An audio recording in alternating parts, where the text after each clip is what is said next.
Iddoo kora bareedaa maree bareedaa ture isa kana kan inni jedhuu fi dhimma Oromoo mareedha. Miseensallee haa taanu malee miseensi keenya dhimma Oromoo mareedha. Waa'ee garee Oromiyaa mari'ataa jechuudha. Har'a kora keenya kan xumuraa kora hawaasaati.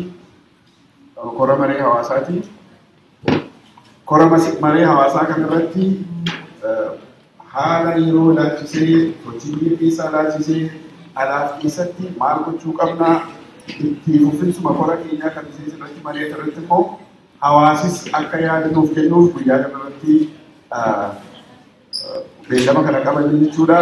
Kanaafuu deemee waamicha adda bilisummaa Oromoo, waamicha waraana bilisummaa Oromoo fi waamicha qabsoo kan kabajanii warri bakka kanatti argamtan ammallee ulfaadhaa galatoomaa galatti keenya immoo walumaa galatti bilisummaa uummata Oromoo haa ta'u jedha maqaa kanaatiin. Sagantaalee adda addaa wal duraa duubaa qabnaa. Kan duraa akkuma aadaa keenyaatti akkuma aadeffannetti walgahii adda bilisummaa Oromoo bifa fedheenuu bifa hawaasaa bifa miseensaa yeroo jalqabnu jaallan keenya warra waltajjii kana dubban bakka kana dhaabbannee biyya keenya dhimma uummata keenya akka mari'annuuf warri dhiiga isaaniitiin karaa kana banye har'a baay'ee isaanii keessa jiran isaa kana yaadachuun dirqama ta'a. Kanaaf daqiiqaa tokkoof yaadannoo mootota darban kanaa oolaa jechuudha. Achi keessatti guyyaa irraa akka addaatti jaala tokko maqaa dha'uu barbaada. Jaalli kuni barreeffamdaa waltajjii kanarra yoo dhufa kana barreeffamdaa kora sabaa barreeffamdaa kana waltajjii kanarra waliin turre maqaan isaa falmaa sabaati, maqaan qabsoo isaati. Jaalli kun dhuguma falmaadha. Garuu falmii uumamaa moo hin dandeenye akka carraa ta'ee dhukkuba isaatiin addunyaa kanarraa lolluudhaa boqoteera. Akka kanaatti deebii kan waliin irra sababii ta'eef illee yaadannoo gooneerraa garuu hawaasi keenya jaala kana falmaa sabaa yookaan Nuuraddiin Adam Torontoodha jiraataa ture. Bara dheeraa qabsoo kana keessatti dabarse bara dheeraa waa wayii hedduu keessa ba'ee iddoo kana qabsoo kana warra asii keessaa tokko ture. Jaalli kun har'a nu gidduu hin jiru. Dhukkuba isaatiin nurraatii boqotee isas akka nam tokkotti waltajjii kanarraa har'a sababii dhabneef yaadannee bira dabarraa. So walumaa galatti jaalladhi nu bira hin jirre daqiiqaa tokko maatii yaadannee.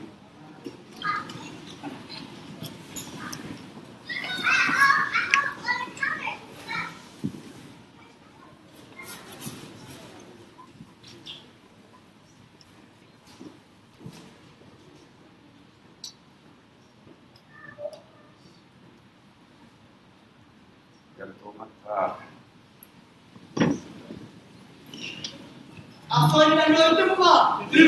Afsoon baloo tuqaa. Adda bilisummaa Oromoo haa jiraatu. Obbaan haa jiraatu. Eeroo bilisummaa Oromoo haa jiraatu. Tokkummaa uummata Oromoo ni jabeessina. Tokkummaa uummata Oromoo ni jabeessina. Naannummaa galtummaa hin diigamu.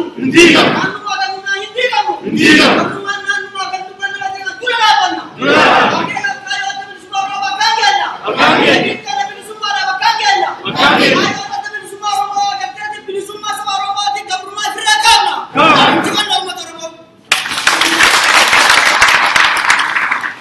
Toni Hussein kanatti aansuudhaan qophiilee irra qabdu keessaatii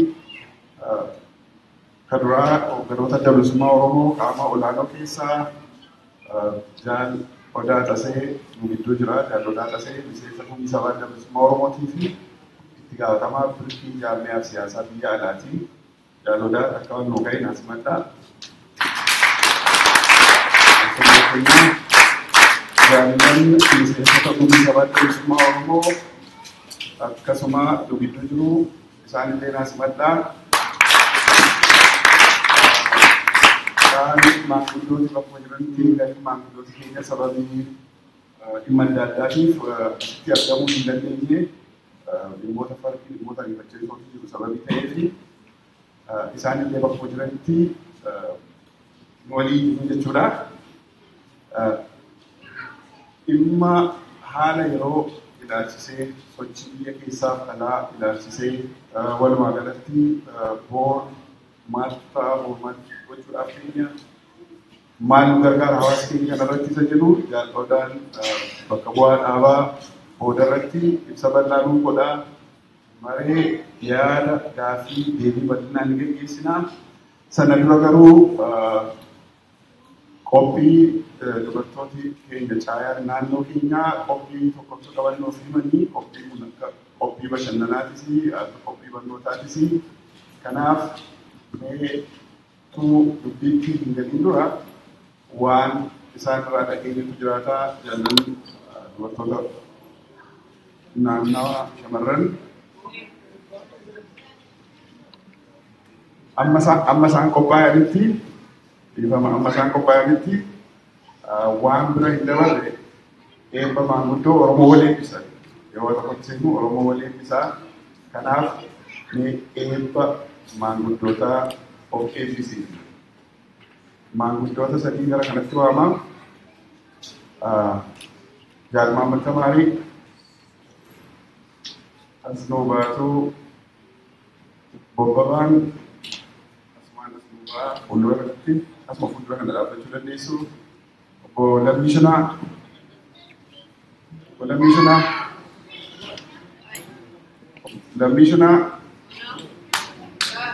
obbo Tulaa Dhiiree akkasitti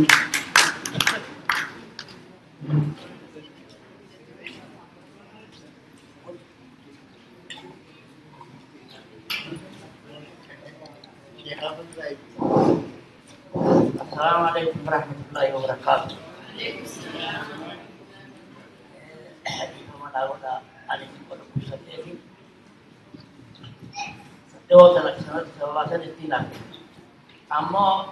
Alhamdulillah rabbil alamin semua terjadi. Semua terjadi. Wayane waynya cukup. Allah malak ahiwan aman kepawan ini. Rabbil ibit tigo deh guguan ramu di hati. Bagar kina sih bukan. Bagar sih. Artinya ini orang akan alala kembali keberadaan kita. Insyaallah. Oleh digalah. Galle atau semua orang kebahagiaan. Aman itu wajib belajar dan berusaha gara-gara. Ramu watak kisahnya ada di sana. Takumma kenya jawab. Boleh nuhadis. Ilmain mau sejarah bin nura boleh. Gemmat tu sari nuhakar. Itu semua boleh nuhadis. Assalamualaikum warahmatullahi wabarakatuh.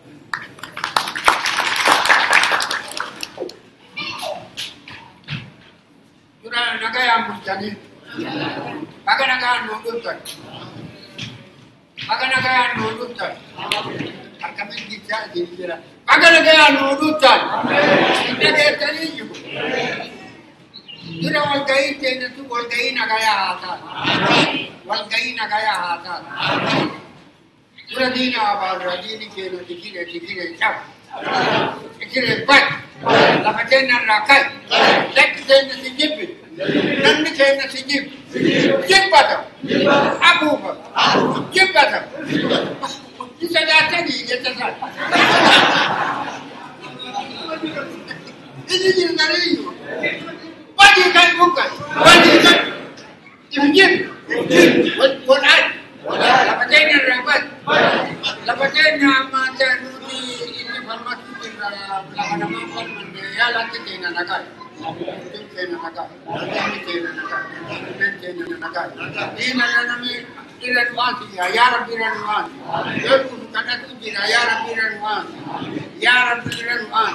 Ya Rabbi mereka kena mungkin. Kita kena format lembaga makan dan format Pindah falmanne ya Rabbi nukusi ya Rabbi jalan jalan gonsin ya Rabbi luga de namballesi ya Rabbi luga de namballesi yette nubira raban yette ammo dikenna kana luga de nukusi ya Rabbi nukusi ya Rabbi nugarga ya Rabbi nika kena raban ya Rabbi nugarga khalo kan hindi dito naga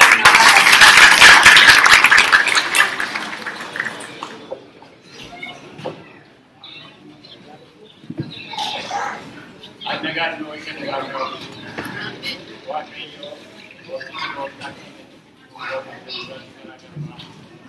Ya Rabbi aku mohon akhirnya naman barban. Ustaz, itu kenya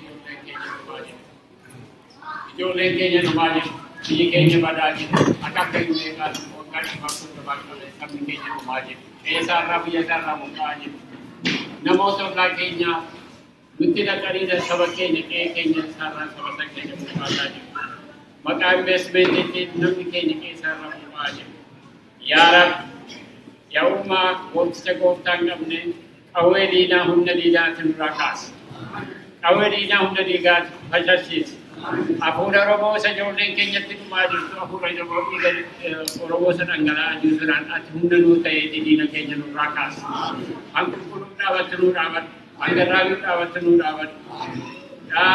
bekang ki warban tani tadu barsisa warin baran Nature kam ne no agot sarali no agot tore tu korman no agot din ke nyacham din tikre rabat biya ke kesa lafti ke no farevi ke no farevi angom ke no farevi khara kullu ke sanadara waqayo ibera ko kanja sabake ni wa orobo warinyan ni nagara wanyata ni ada laga ko Oromo tokkato, avanti je tokkato, yani je tokkato, politika nam tokkato. Avanti nam tokkato. Oromiyan bir ikkeje. Nama tokko, avanti sakarate nam tokko politika politika. Wakin mufa, wakin rarisan mufa. Kumman muhajaba, adi wala wakin mufa.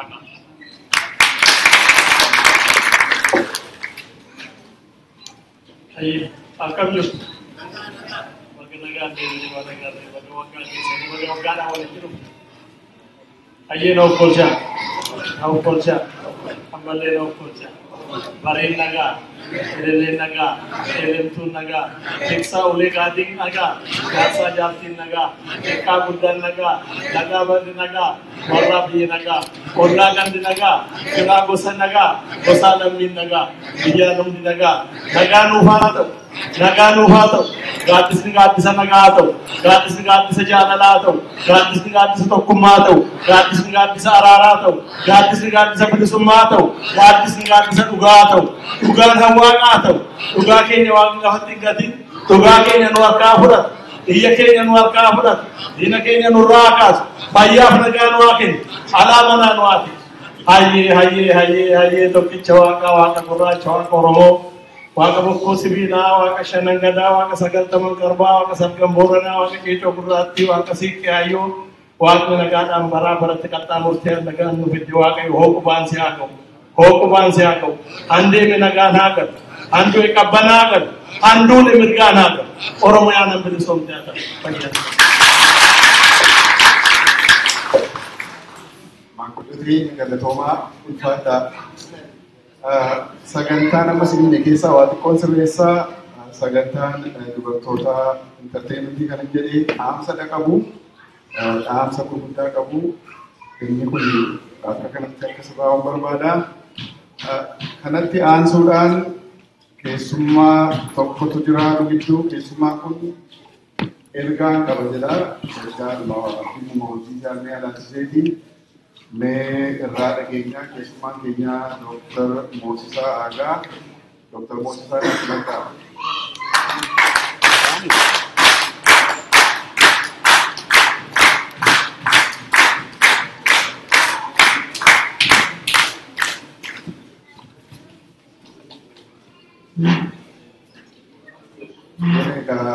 wan sini dah udah sini dia udah dua belas wan dia udah bu udah dikata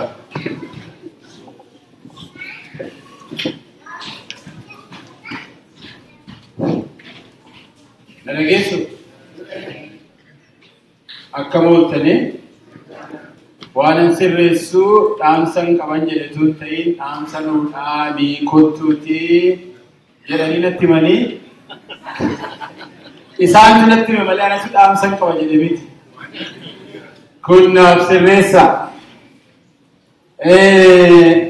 warri asitti isin na fuuldura jirtan kun baay'ee keessan qabsaa'ota miseensota adda bilisummaa Oromoo fi deeggartoota adda bilisummaa Oromoo kanneen qabsoo kana keessatti gubattan, kanneen waraana turtan, madooftan, kanneen hidhamtan, kanneen sammuun keessan yeroo hundumaa waa'ee bilisummaa Oromoo yaadu. Nama kanatti dhufee waa'ee qabsoo bilisummaa Oromoo asitti himuun anarraallee hin eegamu. Wanta baay'ee waan dubbadhu hin qabu. Maaliifi akkuma intalli haadha ciniinsuu barsiiste akka jedhan akkan taane. Isin na caalaa beektu, ani isin caalaa beekee miti garuu yeroo inni natti himu dhaamsuma gabaabduu qabxishan qabsoo saba keenyaa qalbiin keenya achi jira, biyya jira. Asaa jiraan iyyuu malee qalbiin keenya uummata keenya isaa hidhamaa jiru, ajjeefamaa jiru, qe'eerraa buqqaafamaa jiru, lafti irraa fudhatamee kan godhu dhabaa jirurraa bakka sana jira qalbiin keenya. Kana gochuudhaaf immoo warraas jirru kun maal gochuu dandeenya? Maali kan nuti goonu?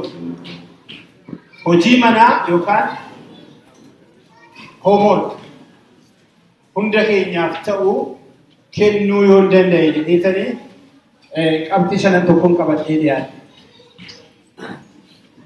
Isaan kuni qabsoo bilisummaa saba tokkoo milkeessuudhaaf wanta murteessoo ta'an waan shan kan natti ife. Isa kanan dubbachuu barbaada. Inni tokko inni jalqabaa sammuu bilisoomsuu, sammuu qulqulleessuu, dammaqiinsa sammuu. Wanti hundumti sammuurraa jalqaba akkuma beektan. Yoo waraana leenjisuu baattan dura sammuu leenjisuu beektu. Dura sammuu isaa miicu. Lafa waraanaa otoo miicuu jira sammuu isaa brain wash godhanii miicu. Namni sammuun isaa miicamiin tokko dhaqeellee diinatti dhukaasuu dhiisee fira isaatti galagalee dhukaasa. Kanaaf nu warri biyya alaa jirru kun sammuu keenya bilisoomsuudhaaf, sammuu uummata keenya bilisoomsuudhaaf maali kan nuti gochuu dandeenya? Wanti nu harka jiru waa hedduutu jira. Yeroo ammaa sooshaal miidiyaa irratti waraana kan hin jedhamnetu banamaa jira. Feesbuuka kana yoo ilaaltan dirree waraanaa ta'eera. Dirree waraanaa sana keessa jirra. Moota mannee homaamti jennee banaa. Uummanni biyya keessa jiru sooshaal miidiyaadhaaf aksesii hin qabu. Nu warra dana jirru kun warri sanaaf aksesii qabnu irratti bobbaanee qabsoo saba kanaa diffeendi gochuu, ittisa irratti gochuu, yeroo barbaachisaa ta'etti immoo offensive action fudhachuu wal quunnamsiisuu. Inni kuni wanti nuti hojjechuu dandeenyu keessaa tokko jechaadha. Uummanni keenya biyya keessaa immoo kana hundumaatiifuu carraa waan hin qabneef maas miidiyaatu isa barbaachisa jedhamee kunoo nullee Oromiyaa News Network yeroo dhiyoo kana keessatti dhaabnee miidiyaalee kan biraas dhaabamanii biyya keessatti darbaa jiru jechaadha. Kana irratti illee miidiyaa dhaabbatan kana keessumaa miidiyaa nuti amma dhaabnee fi sagalee bilisummaa Oromoo reediyoo adda addaa akkasumas tiiviilee adda addaa jiran kana tumsuudhaan ijaaruudhaan kun maaliif kana goonu sammuu bilisoomsuu, sammuutu bilisoomuu qaba. Bifa artiitiin amma kaleessa godheen gadda warra wallisaa turan kana yoo ilaaltan waboo kumaalooree jedhu miti. Isa kana bifa artiitiin, bifa muuziqaatiin, bifa walalootiin, bifa baacootiin wanti dhiyaatu kun qaamuma sammuu bilisoomsuu kanaa jechaadha. Kan biraa dhaamsini asirratti waa'ee sammuu bilisoomsuu irratti dhaamuu kan inni barbaadu hooggantoota amantiitiif. Hooggantoonni manni amantii tokko mana itti waaqa ofiitti galateeffatanidha. karaa biraa immoo karaa bakka itti sammuu bilisoomsan yookaan sammuu itti doomsan ta'e argina jechaadha akkuma isin ilaaltan. Hooggantoonni amantii keenya kan sammuu saba keenyaa bilisoomsanii uummata kana akka inni falmatu taasisan ta'uu qabu malee kan doomsan ta'uu hin qaban, kan adoochan ta'uu hin qaban. Fakkii Maartin Luther King ta'uu qabu. Fakkii Dr. Muhammad Rashad ta'uu qabu. Fakkii Sheikh Bakri Sabaloo ta'uu qabu. Fakkii Musee ta'uu qabu. Fakkii Luba Guddinaa Tuusaa ta'uu qabu. Fakkii Mahatma Gandhi ta'uu qabu. Fakkii Desmond Tutu ta'uu qabu. Hedduutu jiru hogganoonni amantii kan dhugaadhaaf dhaabbatan. Siyaasa miti kun saba gabroome tokko saba haqa qabu tokkoo fi dubbachuun karaa waaqaati. Karaa waaqaa kana jedhu waaqatti amanna yoo ta'e haqaaf dhaabbachuudha qaba. Isa kanaa fi dhaamsa kanallee waa'ee sammuu bilisoomsuu irratti laachisee isa kanan dhaamuu barbaadaa jechaadha. Haa ta'uti sammuun kun bilisoomee yoo hin ijaaramin qabxii koo lammaffaati. Yoo hin ijaaramin gatii hin qabu. Ijaaramuu qabna. Kunoo isin warra adda bilisummaa Oromoo keessatti ijaaramtanii jirtu. Waboo ijaarrattanii jirtu. Ijaarsa. Qeerroo ijaarrattanii jirtu. Ijaarsa. Dhaaba adda addaa keessatti ijaaramuun dirqama. Koominitii keessatti illee ijaaramuun dirqama. Waldaa adda addaa keessatti waldaa dubartii, waldaa dargaggoo, waldaa qorannoo Oromoo, waldaa ogeessota Oromoo, waldaa adda addaa kana keessatti abooshaa keessatti illee hin ijaaramtu taanaan isa ijaarame saba xiqqaatu olii gadi si hoofa. Kanaafuu manatti galtee hin taa'in jedha. Isin warra dina keessa jirtaniinis ta'ee warra manaa dhaggeeffatu kanan jedhu manatti galtee taa'uun gabrummaadhaaf jilbeeffachuudha. Jilbeeffachuu hin qabdu. Amma lubbuun si keessa jiru falmachuudha qabda. Karaan itti falmachuu immoo ijaaramuudhaan. Yoo hin ijaaramne uuma tokko gatii hin qabu. Tokko immoo jechi tokko jira kan yeroo hundumaa naaf hin liqeeffatu. Ani siyaasan jaalladhu, ani siyaasan barbaadu, akka ani ilaalutti jaarmiyaan adda bilisummaa Oromoo jaarmiyaa siyaasaa miti, jaarmiyaa bilisummaati. Jaarmiyaa siyaasaa jechuun isicha karaa siyaasaa dorgomee kan akkuma Republican Party, Democratic Party aangoo qabachuuf warri kun aangoodha barbaadu. Addi bilisummaa Oromoo fi jaarmiyaaleen bilisummaa Oromoo kan isaan barbaadan saba gabroome sana gabrummaadha jalaa ba'ee akka inni aangoo qabatu dandeessisuu, akka inni waan sarratti ajajaa akka inni ta'u dandeessisuu. Qabsoo bilisummaa gaggeessine malee kuni kan siyaasaa miti akka hin ilaalu. Kanaaf itti seenaatu hojjedha. Ala dhaabbatanii hidhiituun yookaan manatti galanii taa'uun yookaan immoo akka otooti waa tokkollee hin godhin Waaqayyo kun ofuma isaatii dhufee si bilisoomsu cherchitti galuun yookaan immoo masgidatti galuun hin ta'u. Waan feetan jedha. Dhaqaa fi baqadaa Waaqayyo kan kadhadhaa dhaqaati. Charchiinuma kana keessatti galee dhuma jilbeeffadhee galgalaa ganama kadhadhee Waaqayyo itti qofaa dhufee na bilisoomsa inni jedhu anaaf naan liqinfamuu. Kana akka dhaamsaatti illee dabarfachuun barbaada jechaadha. Sadaffaa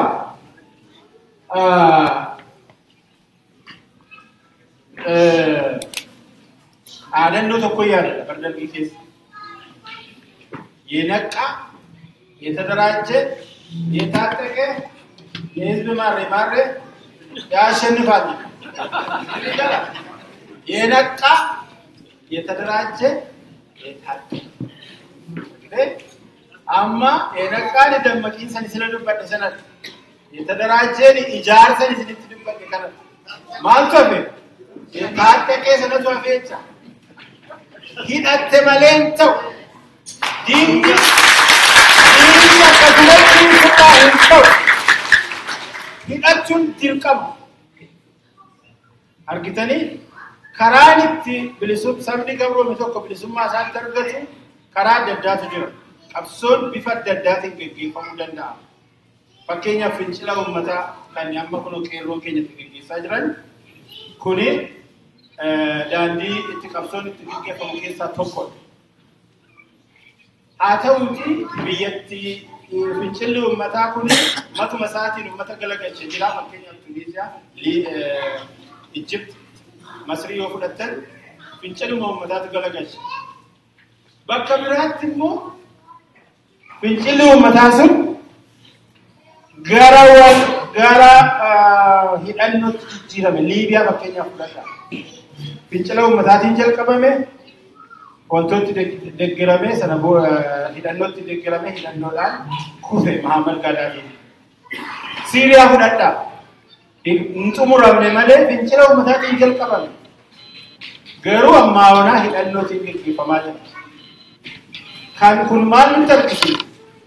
Fincila haa kaafnuyyuu malee qeerroo keenya haa abdannuyyuu malee qeerroo duwwaa kana akkasumatti harka hafiitii jala dhaabbadhuuti rasaasa jala dhaabbadhuuti mootummaan sirraa buqqaati jedhanii of gowwoomsuun hin ta'u. Hidhannoo qopheessuu barbaachisa. Hidhatte malee bakkaan ga'uu hin dandeessu. Qabsoon bifa adda addaatiin geessifamuu hin danda'amu. Hidhannoo kana faana egaa qabxii qorfafattan deema. Wanti kan biraan kan mataa nama hooqu maali?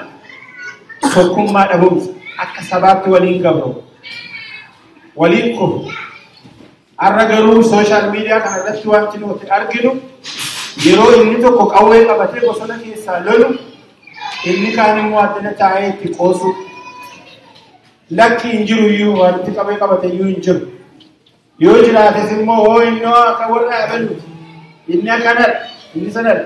Ani dhugaadhaa qabsoo adda bilisummaa Oromootiin gaggeeffamu waraana bilisummaa Oromoo guutummaa guutuutti nan deeggera. Maaliif hin deeggeramu? Haa ta'uuti warrumti kaanillee otoo fakkeenyaaf waraana qabaatanii maal rakkoonsaa? Waan kan biraa waan hin jedhu tokkotu jira. Jaarmiyaa tokko qeequu ni dandeessa. Garuu jaarmiyaa ofii keessa hin jirre kan hin ijaarre kan maallaqa itti hin baafne mana kee teessee arrabsuun mirga itti hin qabu. Inni keessa jiru sun, inni itti ijaarame sun, inni maallaqa buusu sun qeequu danda'a. Yoo qeequu barbaadu kochuutti seenu. Yoommoo keessa hin jirtu ta'e adabadhu taa'i yookaan immoo jaarmiyaa mataa keetii kan ofiitti ajajju qopheeffadhu. Maaliif kan nama abaarta? Kun hin ta'u. Lammaffaa faashina tokkotti immoo jira beektu kan sooshaal miidiyaa kana irratti ni dhaggeeffatu. Waboodhaan hin jaallanna nuti. Waboo hin jaallanna. Nu kan nu jibbine warra isa hoogganu sanaa. Rabbi isinitti haa agarsiisu. Namicha isa qawwee qabatu hin jaallatu. Namicha isa immoo kootuu gabroomteettaa jedhee barsiisee, leenjisee, hidhachiisee, hoogganee, bobbaasee isa immoo hin balaaleffatu. Hin taa'u. Hin ta'u. Hin ta'u. Qeequun dandeessa. Itti seenii qeequ. Si galee? Kana kuni tokkummaa keenya yeroo jedhu nuti jaarmiyaa siyaasaa adda addaa keessa akka jiru ni beekna. Haa ta'u maal hojiitu jaarmiyaa isa tokko irratti dhagaa darbata. Yaada adda addaa akka qabnu ni beekna. Haa ta'u rakkoo qabu. Gaafa poolitikaal paartii uummannee dorgommii siyaasaa gaafa goone gaafa sana keessaatii uummanni kan barbaade filata. Har'a garuu gabrummaa jala jirra. Yeroo inni tokko lolu inni tokko taa'ee jilbatti bishaan naqu inni kuni akkamiti waliin dhaabbannu isin warra addana jirtan kun adda bilisummaa Oromoo deeggartanii dhuftanii waan dhaamsa nama dabarsaa jiru kuni natti fakkaataa amma laayivii darbaa jira. Warri manaa dhaggeeffattan warri addunyaa kanarraa bakka hundaati dhaggeeffattan kan isin gochuu qabdan jaarmiyaa tokko keessallee yoo hin jiraanne dhagaatti hin darbatina waliin kufnee waliin kaana.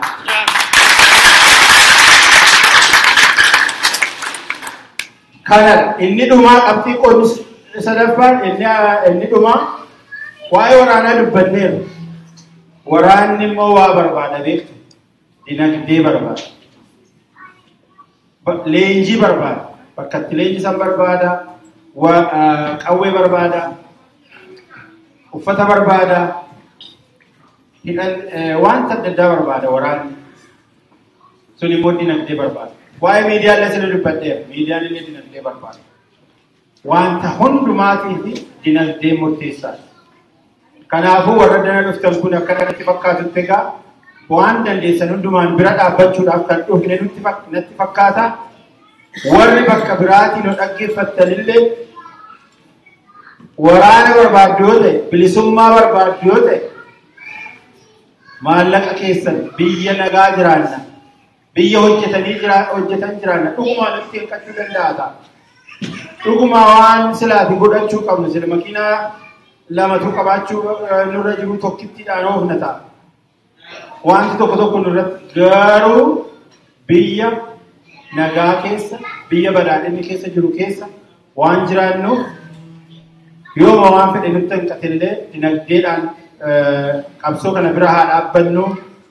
Ammini tokko lama sadii afur shan jedhee isinii hime kun hundisaa wanti nuti addana teenyee dalaguu dandeenyudha. Hojii manaa isinii kennuudhaaf kan jedhuun kana dubbadhe waan na dhaggeeffattaniif galatooma.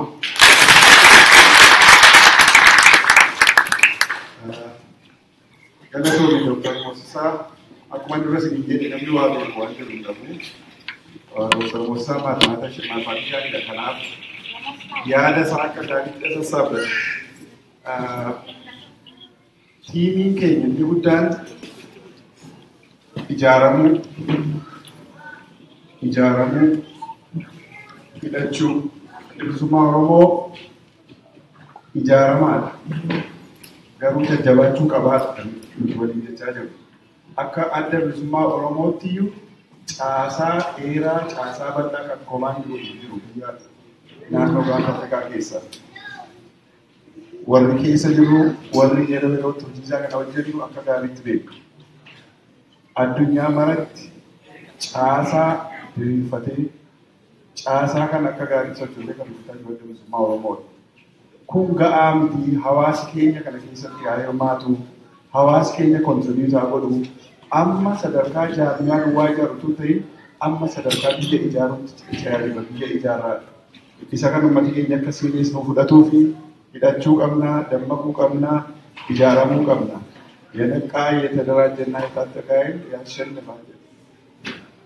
Isa kana jabeeffannaa jechuudha galatamu Dr. Moosisaa. Gara sagantaa isaatti yeroo darbu dhaamsa keenya irraa bakka bu'aan adda bilisummaa Oromoo kora kanarratti dhaaba keenya bakka bu'ee miseensa hoogganaa keessaa namichi jiru Odaa Tasee as ba'anii dhaamsa yeroo nu dabarsu Odaanaas madda.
Sagalee hiyyummaa bareeda iddoo baratooma tokko taayidaa tokko dhaabbatuudhaa kan harakateetummaan silaa dhaabbachuullee barbaade hundumaafuu waluma dhaga'uudhaatu dursa beektu.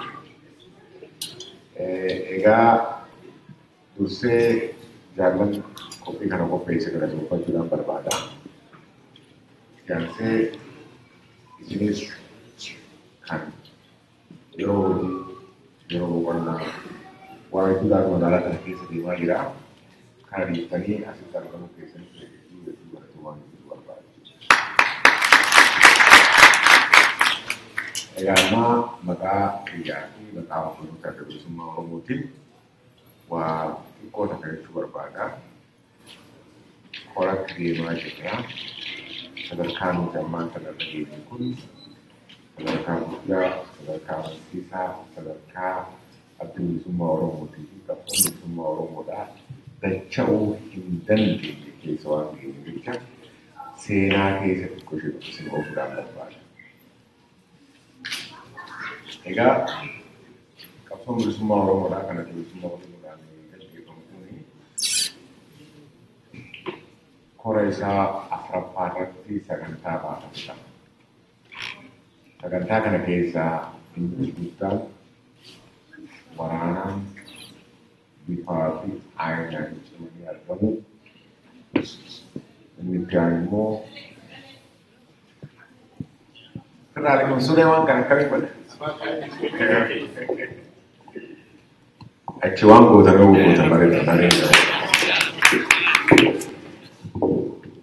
Egaa waraanaan inni guddaan sadarkaa guddaatti xiyyeeffanne waraanaa kan jaarmaya akkuma immoo waan sadeen isaan afaan Amaaraatiin tuqan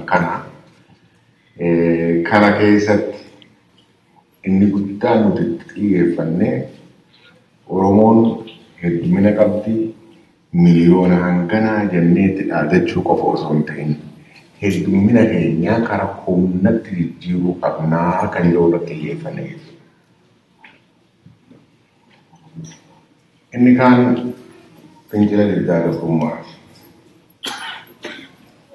Qawween kan tokko jaarmaya siyaasaan karaa lammaffaati.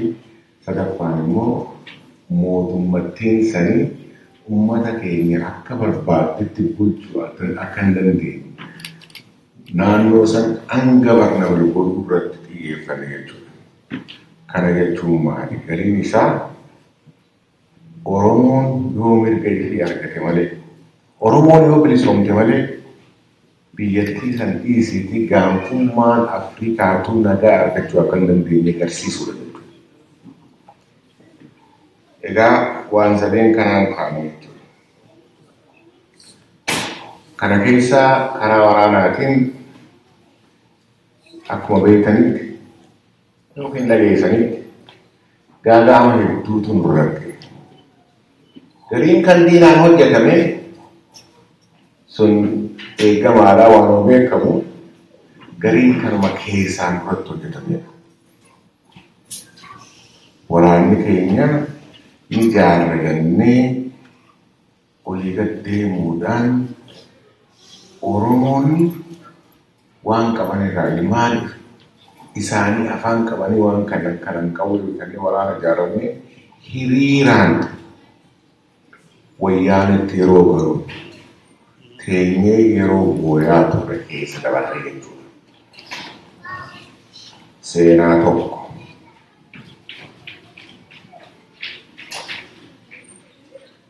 Akkasuma haa ta'u obsaa fi murannoo qabsaa'ota bilisummaa Oromootii fi jaallan keenya deeggartoota keenyaan yeroo ammaan kanaa waraana bakkaa siqe dhabame jedhamee diinninis kan fira fakkaatee Oromoodhaaf hin jeenutti dhaadachaa ture bakkatti deebifnee daran dachaadhaan bifaan aayinaan miidiyaa adda addaa irratti yeroo tokko tokko bahuu magartanna fakkaata. Wayyeessuu qofa osoo hin ta'in operational zone kan jedhamu. Naannolee tarkaanfiin itti fudhatamu naannolee waraanni keenya itti qubatee itti leenjifamee sochiidhaaf itti deemu babal'isuudhaan sadarkaa hin tuffatamne geenye kan irra kuntala isin tokko kana jechuudha.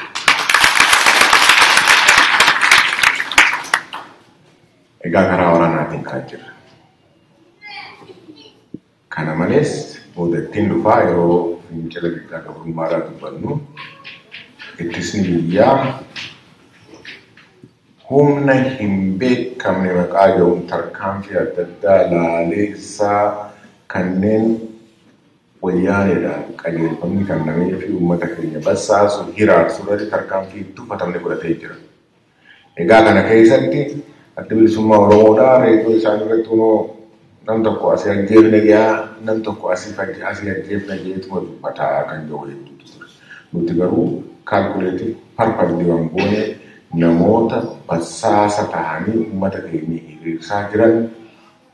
hiraarsaa jiran karaa raamessuudhaan fincila diddaa gabrummaadhaaf karaa xara fuudha ture jechuudha. Warri hin beekne waa meeqa jaamnee ammallee feesbuuk irratti jira. Egaa karaa waraanaatiin kan karaa jaarmaa fi siyaasaa akkasumas immoo dippiloomaasiidhaan hamma dandeenyee dhaabota mirga dhala namaatiif falman bira dabarree mootummaalee adda addaa ulaatu danda'uudhaan keessaafuu yeroo kan paarlamentiin murtiilee ciccimoo sadarkaa wayyaanee irratti dabarsitu geenyee jirra. Kan biroo suuraa dhadhaawatuma jirra. Garuu interest waan ja'aniitu jira. Hanga ati gartee humna taatee humna abdachiisaa taatee ifin agarsiisinitti mootummooleen adda addaa osuma beekanuu haqallee qabaachuu ta'e osuma beekanuu intarestii isaaniitiif gara diinatti ciilleeffachuun nama jira jechuudha. Egaa kana jijjiiruudhaaf nuti humna ta'uu keenya agarsiisuu irratti hojjechaa jira jechuudha. Itoophiyaa yeroo jedhamu Oromiyaan sadarkaa duratti dirree kubbaa abbaan fedheef taphatu osoo hin ta'in mata dureedhaan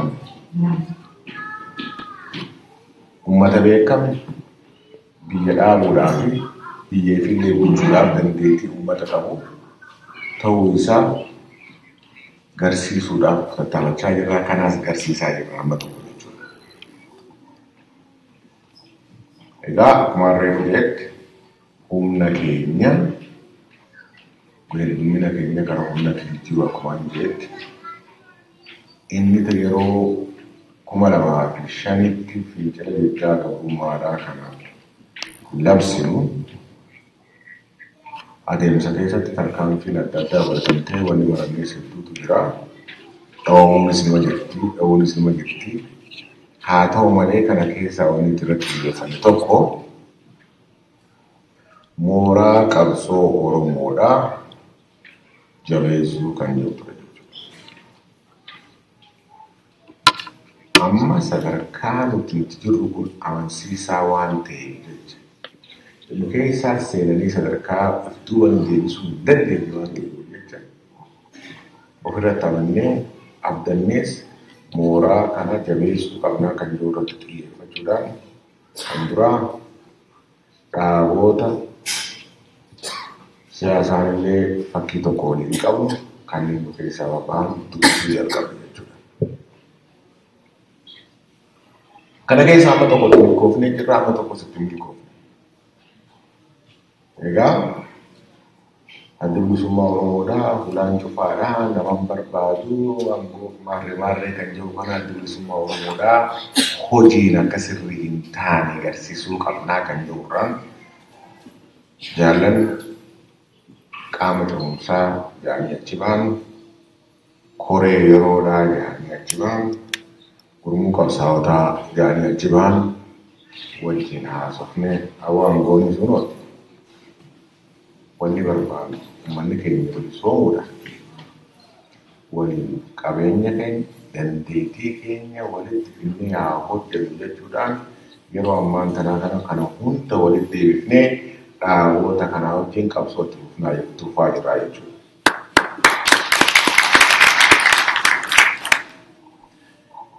Egaa kan hafan hedduudha.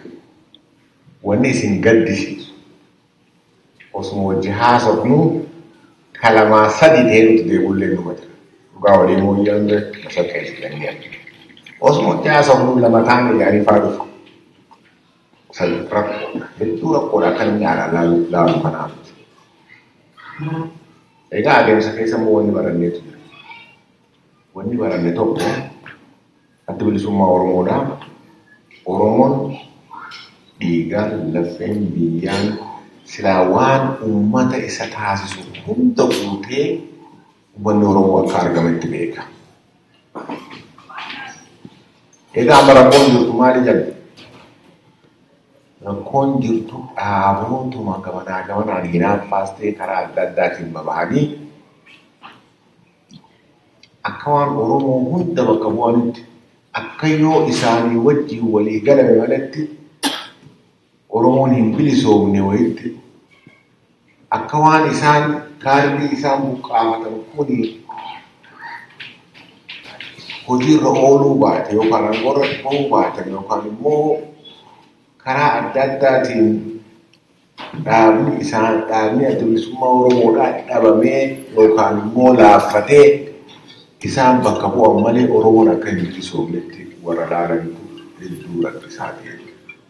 Egaa wanni baranne achi keessa rakkoon bakki jirtu dhaaboota jedhanii warra babaalii deeman keessa malee Oromoo keessa Oromoon Oromummaa isaatiin mataa ol qabatee yeroo itti deemu amma deemaas jiraas. Egaa sanis ni dhiifnee irrumatti hojjechaa jirraa kan biroo dhiisitti kan kaayyoodhaanillee waliin fakkaanne warra akka ODF wajjin haasa'aa jiran. Egaa tarii miseensonni keenya gurguddoon kan dalagan jira. Uummanni illee keessa kan dalagan jira. Kaayyoon keessan tokkotti maaluma bu'aa yeroo keessan balleessan kan jaallatuma jira jechuudha. Haa ta'u malee hojii keenya hagee maalirra walii galcha. Uummata keenyaaf waa godhuu dandeenya. Silaa kaayyoon galiin keenya tokkoo miti. Galiin keenyaaf galittuu wanni waliin hojjechuu dandeenyu maalii kan jiru yeroo wal gaafannee tullee jira jechuudha. Wanta katakallee lafa wal kaayannee jira jechuudha. Walumaa galatti adda bilisummaa Oromoodhaa waan hojjetu waan silaa godhaa jiru himachuu dhabuudhaan yakkamu malee hojjechuu dhabuudhaan yakkamuu hin dandeenye. Ammas taanaan Feesbuukii kanaan irratti midhattu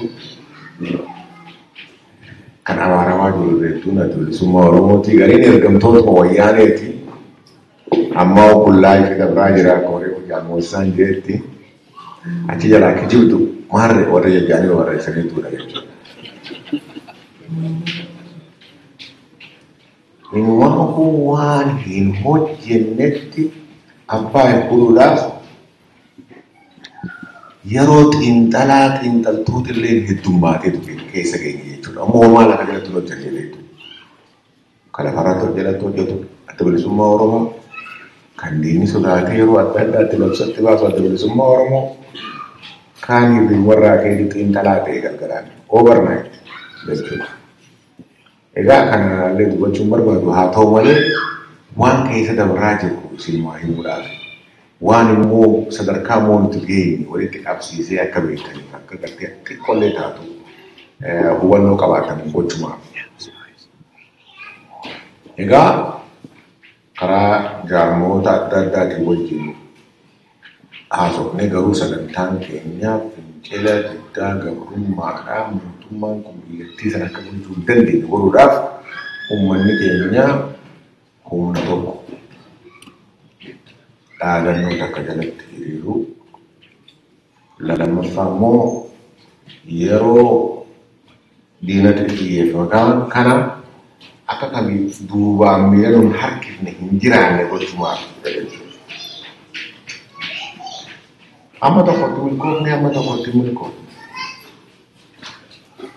Hayyee kun kanaan as geenye kan karaa Oromootiin jiru irratti hojjennaa amma fincilli kun immoo daran akka jabaatu gochuudhaaf Oromiyaa qofa keessa osoo hin ta'in saboota biroo keessatti illee bal'isuu qabnaa kan jiru irratti karoorfanne jechuudha.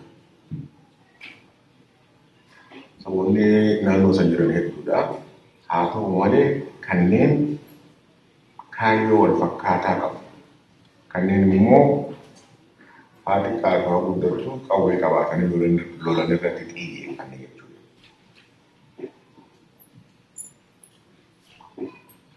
Tokko akka isaanis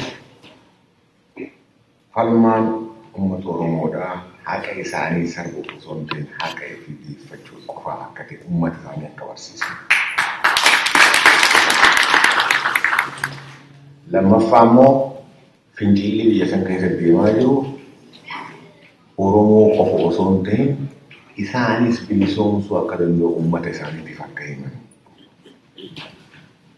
Danda'an bira dhaabbatan dadhaban immoo dhagaatti akka hin darbine taasisu ture jechuudha. Haa ta'u malee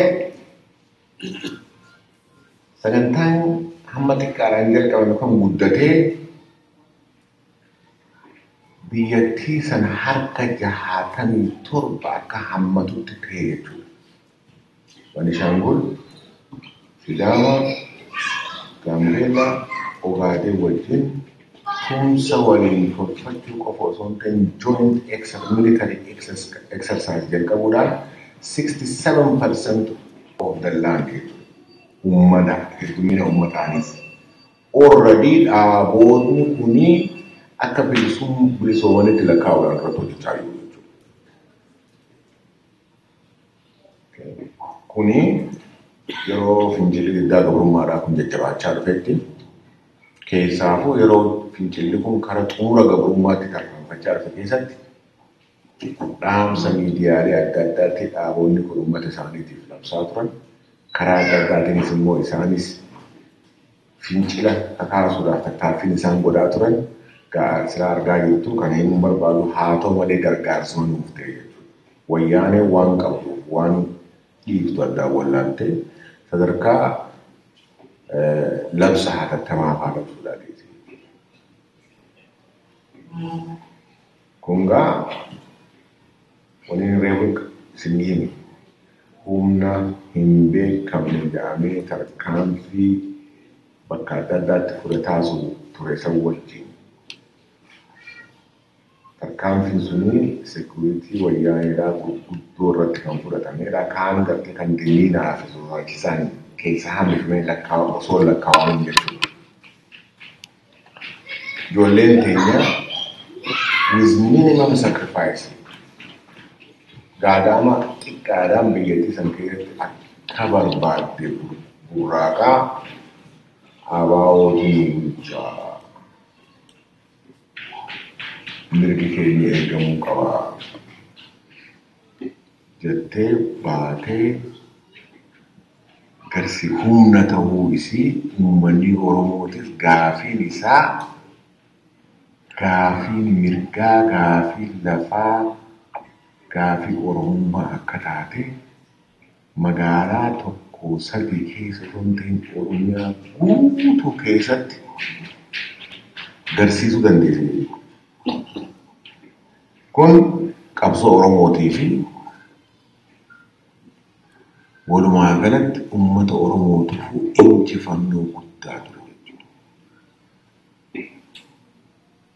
Egaa akkuma reefu jetti waa hedduu waan hin himanneef jecha waa hedduus immoo waan gartee nuti kaalkuleet herreynee gaaga'ama isaatii fi fafaa yookaan immoo bu'aa isaa gamana laallee hojjennuuf jecha waan nuti irraa qusanne waan hojjetamu ifiin yaamuun jalqabame jechuudha kana keessatti. Akkuma reefu jetti kaanuun asii xiinxalaa waan takka quban qabu warra hirriibuma irraa ka'ee xiinxalaa. Osuma xiinxalanuutu boodammoo wanni isin ajaa'ibu xiinxaltootaatiin dhufe.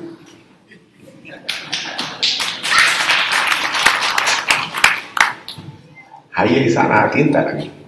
Nuti hojii keenya hojjenna jenneetuma itti fufne jechuudha. Egaa sadarkaan addi bilisummaa Oromoodhaan yeroo ammaan kanatti jiru kan dabree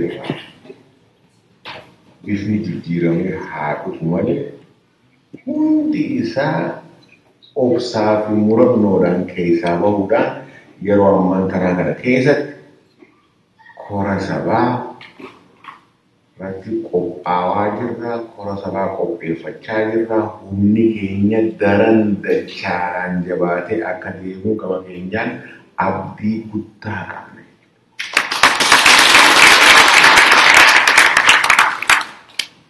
Kan falfalu osoo falfaluu kan maal jedhan jettan sabana jecha tokko jira beekte kan ta'e akkasii tana dubbiin garuu wanni ta'u ifaan ifatti bashaqqeessatti wanni isinii himna kanneen karaa paaltookiitiin isin argaa jiran yookaan immoo feesbuukidhaan isin argaa jiran kanneen birootiinis isinii miti immoo sabboonota hin baanu addi bilisummaa Oromootii fi qabsoon bilisummaa Oromoodhaa sadarkaa abbaan fedhe dachaasuu hin dandeenye keessee jirti.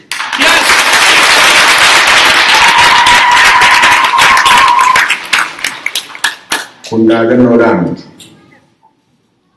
So ada kan kawatin kan orang tahu terkata karena semua faktor kita ada semua orang muda dalam sisa wajahnya saya ketemu jadi karena hunda kesadapru kandang dingin uganot murut kawan itu kahutun dingin misalnya sot obsafi muran dan apa karena berak kadang kawan itu kahutun dingin Tiga-tiga sampun prota iman orang mungkin akan diadu semua orang muda butuh.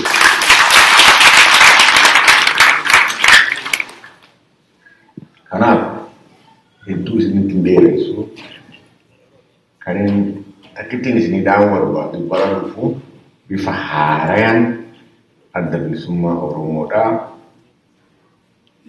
umnawe jawate biyya keessatti sadarkaa amma irra jiru kana daran ijaaree akka wal agarree waa isinii hangaan dandeessanii himu abdiidhaan qabaa ammaaf garuu ammaaf bakka jenne san hin geenye nu obsaa nuus gargaaraan isinii jechuu barbaadaa galatooma.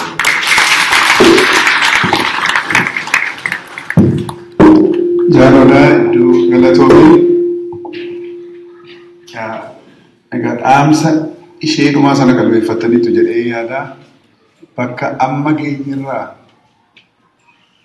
tarkaanfiisa murteessaatti achi tarkaanfachuudhaaf nu gargaaraadha. Hawaasni Oromoo nu qaanfachiisee hin beeku waggaa waggaadhaan yeroo yeroodhaan hawaasa kana dhaqabsoo kana akka jiraachise jechuu dandeenya. Keessumaa warri naannoo kana yeroo dheeraa turre biyya alaa kana keessatti muuxannoo kan qabnu barreen gaddaa bakka kanatti jedheeran itti boonuu qabdu. Kiisha keessanii baaftanii mootummaa World Bank, IMF, European Union biliyoonaan fudhatee nu lolaa jiru 1,200 walitti buufannee mootummaa ammas nu lolaa jirra. Oromootu mo'aa jira. Isa kanatti boonuu qabdu. Inni kun itti fufa. Inni kun itti fufaa, inni kun harka hunda keenyaa jira. Ammas taanaan kiishuma keenya kanaa baafnee warra World Bankiidhaan deeggaramee nu lolu ni injifanna. Isa kana argaa jirraa. Waggaa kana keessa waan hedduutu ta'e beektu. Erga barreen gaddaa asitti wal agarree kora barreen gaddaa asitti kora godhannee baatii 2 booda masaakiriin Bishooftuu kan inni ta'e.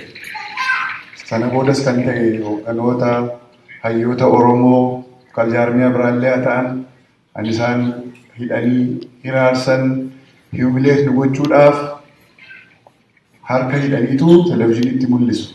Hogganoota keenya, hayyoota keenya. Kun dhimma jaarmiyaa duwwaa dhimma Oromummaati. Kun nama tuffachuudhaaf Oromoo hiubileetii gochuudhaafidha. Kanaaf nu dhukkuba. Dhalli Oromoo beekaan Oromoo tokko akka kanatti yeroo hiubileetii ta'u nu dhukkuba.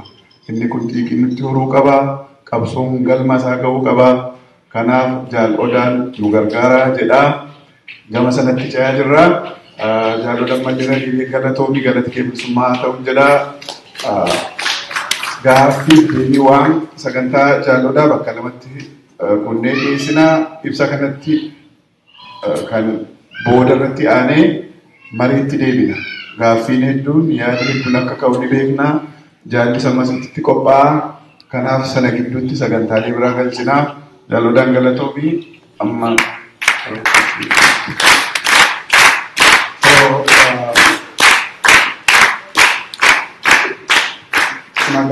magaalaalee lakkuu kana beektu jaarmiyaa kana qabsoo kana tinnisee kana siin ga'ee miseensa isaa duwwaa miti hawaasa keessaa caayaalee dubartootaa kanneen eenyuun caalaa wareegama kaffalaa jiran qabsoo kana siin ga'an isaanii torban kana guutuu keessummaa ka keessumsiisuu horiis kan baasuu qabeenyaanis kan tinnisu isaan.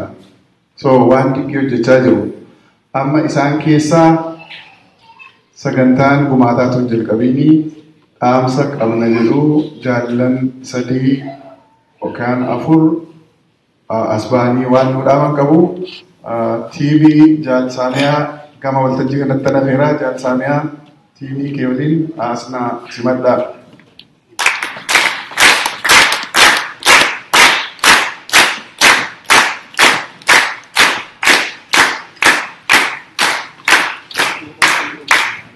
Jalsamia fi Jallasli karena semua akkasumattis Jalsamia namoota yeroo kaafachuu qaban.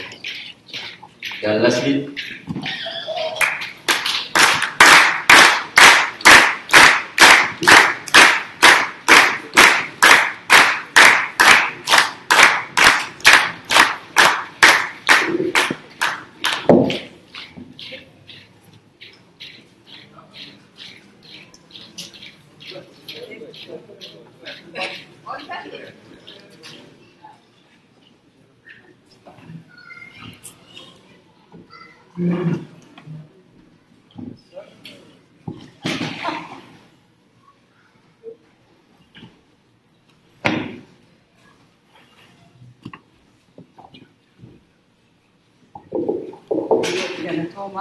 duraan dursee jaallasli dura dabree haasa'uun barbaadu akka isiin naajal qabduun fedha.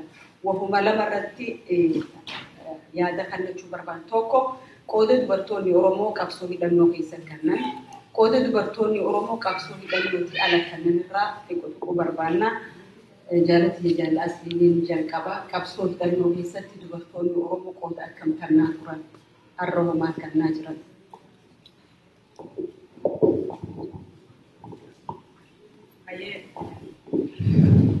Konota fi miseensota adda bilisummaa Oromoo deeggartoota adda bilisummaa Oromoo hunda keessanuu galanni keessan bilisummaa haa ta'uu ja'a baga guyyaa kanaan isin keessa.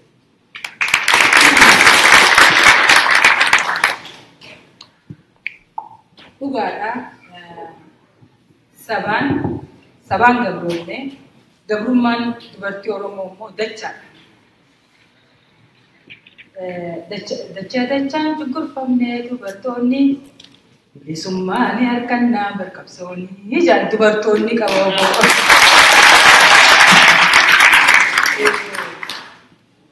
Hedduu dubartoota Oromoo galatoomaa warri illaa fuudhee mana diinaa keessaa illaa fuudhee dirree lolaa keessaa illaa fuudhee nu keessa jiran isin keessa jiran. Qooda guddaa dubartiin Oromoo qabdi. Qananiirraa kaasee saartuurraa kaasee hanga jootitti qooda guddaa qaban. Jala keenya maaliif dubartiin qabsoo keessatti maaliif dubartiin akkana kutattee loltii jettanii yeroo takka if gaafachuu qabda. Tajaajila dhabdu dubartii. Tasafaraa irraa buqaasanii godaantu dubartii. Tobballeessa irraa ajjeesan dubartii. Ilma irraa ajjeesan dubartii. Ilaala. Tamana keessaahis waan diinni godhe aaratti bahu dubartii. Dubartiin Oromoo kanaatu qabsoo kanarratti isii cimsa. Tanaan kutattee waan takka gahurraan isii barbaachisa. Dubartiin Oromoo qooda qabsoo keessatti mee isin dhirti daggala keessatti osoo waa takka hin qabne qabsoo tana keessa osoo gamana kana ollaa jiran jenne gamana ollaa jiran fuuldura kiyya ollaa jiran jenne uumama rabbiin nuu kennee wajjin akka dhiira kofoo uffadhee hidhannoo hidhadhee yeroon deemu guyyaa oowwaa deemuu hin danda'u halkan qabbanaa'uu hin danda'u. Kan hunda keessa qaxxaamurtee arra akka qabsoo tana jiraachiftu fakkaattoonni isaanii godhanii galanii keessan bilisummaadhaan jira. Qabsaawaan rakkootu dhiiranaaf qabsaawaan abdii kutatu abdii kutachiisa malee sabni akka keenya gabroome sabni akka keenya dhiitame silaa warra ija keessa wallaaluun warra walarraabu malee. Qabsoon adda bilisummaa Oromoo mee 91 booda eega chaartara irraa baane booda gufuu akkam keessa qaxxaamuru. Hidharraa bahee jalqabaaf warri na afeere warra Minneapolis. Hedduun isin jaaladhaa galatooma. Guyyaa seenaa badii qabne takkaan na kunnan. Seenaan badii qabne na kunnante anaa mana rakkoorraa dhufee diinni akkana godhe beeku. Dhaaba Oromoo Amaara wajjin midhamne wajjin tokko tahee dhaabbatu nan. Guyyaa sanirraa ka'ee Minneapolis jaaladhe.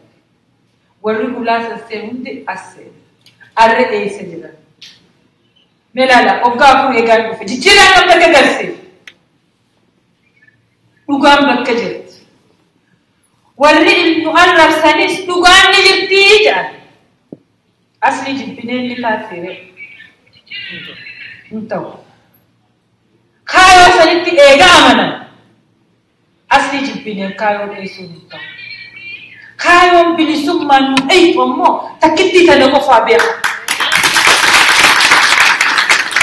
Kaayoon tuqaan qabne gaafa Afrikaatiif furmaata qabdu kaayoo adda bilisummaa Oromoo taate. Tuuma jabaa laafaa itti eenyuun jabeeffate? Irraa dheeyseeti moo? Dhahaatti darbeeti moo? Maaliin jabeesse? Gaafii mataa keessan tokko tokko wal gaafattanii. Adda bilisummaa Oromoo dhumaatti ilmaan keenyaa nuufi gaddaafaan dillisan. Qawween irra dartesan silaa guyyaa san hangas takka duraan lafa jiraatte meeqa ajjeefti irreen diinii karaa Booranaatiin galtesan. Eenyutu laaffisedee dhaabni kun? Kalluunni bishaan keessaa gisee bahu jiraachuu danda'a? Hin danda'u. Rabbi sodaadhaa. Biyyi teenya gubataa jirti. Biyyi teenya bifa addaatti deebi'aa jirti. Ilmaan keenya dhumaa jirti. Sabummaan keenya dhabamaa jira. Duguggaa shanii nurra gaggeeffamaa jira. Jaabadaan dhugaa baara. Nuti warri diinni ergateefi warra diinni ergee dogoggorsiise. Biyya abbaa isaa Tigraay dhufee naa kenna. Tigraay dhufee maal naa kenna? Finfinneen biyya abbaa kiyyaati. Kibbarraa dhufee naa kenna. Naa kennuu danda'a? Qeeti. Anaatu isaa ergisee barbaachisaa. Intala abbaa biyyaa ana. Yeroo gabaabduu keessatti. Addi bilisummaa Oromoo san hunda keessa mulluuqee kutee arra kaabaa kibbaa tuulama keessaa geeraraa jira jaalatanii. Jaalatanii. Walakkaa Oromiyaa keessaa geeraraa jira. Icha haayoo kanaan bilisoomna. Warra qabsoorraa dogongoraan hubannoo dhabaan aariin mana keessan yeroo Oromiyaan isin yaammatu yeroo waboonni dirmadhaa jettu daqiiqaa ammaan tararraa kaatee. Kanaaf qabsaawaan abdiin kutatu gumaa irreechaa ni baafna. Gumaan irreechaa gumaa dhibbaha. Oromiyaan ni bilisoomti. Ni bilisoomti. Dhiigalmaan isiitti bilisoomti. Abdiin kutannu. Hin kutannu. Gartuu fi ayyaallallattuuf abdiin kutannu. Hin kutannu. Injifannoon uummata Oromootiin bobba'u. Galatoomaa fayyaa tajaajilaas hedduu galatoomii awwaama tokkoon irratti hidhachuu barbaada hedduu haasa'uudhaaf miti. Gootummaa dubartoota Oromoo hoggaa booda deebinee yaadannu dhuma 70mootaa keessa gootittiin waraana bilisummaa Oromoo alaabaa faajjii adda bilisummaa Oromoo yeroo jalqabaatiif baha Oromiyaa magaalaa Jaajaa keessatti tafanniste tadiinaa buuftee ka Oromoo fannis Aadde Qananii Yuusuf. Goototan dubartoota Oromoodhaa jalqaba warri qabsoo hidhannoo keessatti qooda olaanaa kannaan Daraneesuuf Aadde Saartuu jaalattuu biyyaa faaya Oromoo magaalaa Cifraa hawwittee guutuuf qabsoon oolaa jira. Loltee lolchiistee kan kufee kaastee saartummaa dhugaa hojiin agarsiistee seera gammachuu jaalala ijoollummaa gadaa ijoollummaa seera gammachuu warraaqaaf kennitee biyyaaf dirmachuu. Addeen qabsoo isii maddii dhaabbattee diina daaraa gootee ifiifis kutte. Gootan dubartoonni Oromoo warri qabsoo bilisummaatiif mirga saba isaaniitiif wareega qaalii kannaan kanees bifa sanii turan arrabnee bifa sanii jiran. Daandii isaan dhiigaan taraaran xurrii isaan lafee isaaniitiin taraaramsan irra deemnee galii isaan wareegamaniif san galmaan gahuun dirqama.